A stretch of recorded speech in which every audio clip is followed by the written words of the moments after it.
എത്തുമ്പോൾ മാത്യു കുഴൽനാടൻ MLA നമ്മോടൊപ്പം ഉണ്ട്. ശ്രീ മാത്യു കുഴൽനാടൻ, ഇപ്പോൾ മുഖ്യമന്ത്രിക്കും വീണ വിജയനും നോട്ടീസ് ലഭിച്ചിരിക്കുന്നു. താങ്കൾക്ക് ഈ വിവരം ലഭ്യമാണോ?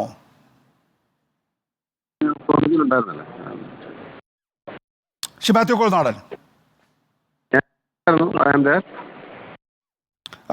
മുഖ്യമന്ത്രിക്കും വീണ വിജയനും നോട്ടീസ് അയച്ചിരിക്കുന്നു ഹൈക്കോടതി. ഈ കാര്യം കക്ഷി എന്നുള്ള നിലയിൽ താങ്കൾ മനസ്സിലാക്കിയതാണോ?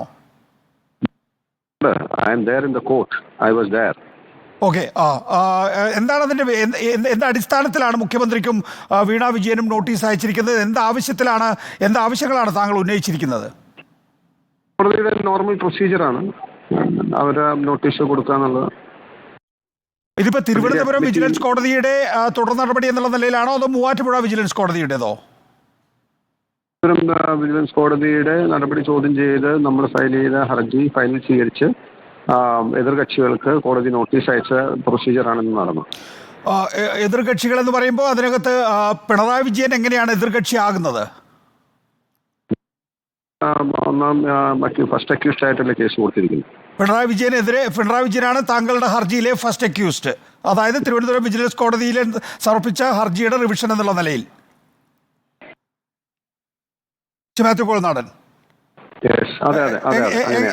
ആ ഹർജിയിലെ വാദം തിരുവനന്തപുരം വിജിലൻസ് കോടതിയിലെ അതേ വാദം തന്നെയാണോ അതോ എന്തെങ്കിലും പരിഷ്കരണം നടത്തിയിട്ടുണ്ടോ താങ്കൾ? അല്ല, ഇനിയിപ്പം താഴെ കോടതി പറഞ്ഞ കാര്യങ്ങൾ വെച്ചിട്ടാണല്ലോ മോൾ കോടതി പറയാൻ കഴിയുള്ളൂ. അതെ, ഒരു പ്രത്യേകിച്ചൊരു അപ്ഡേഷൻ അക്കാര്യത്തിലില്ല. തള്ളിയത് ചോദ്യം ചെയ്തുകൊണ്ടാണ് ഹൈക്കോടതിയിൽ അപ്പീൽ നൽകിയിരിക്കുന്നത്. ആ അപ്പീലിലാണ് ഇപ്പോൾ നോട്ടീസ് അയച്ചിരിക്കുന്നത്.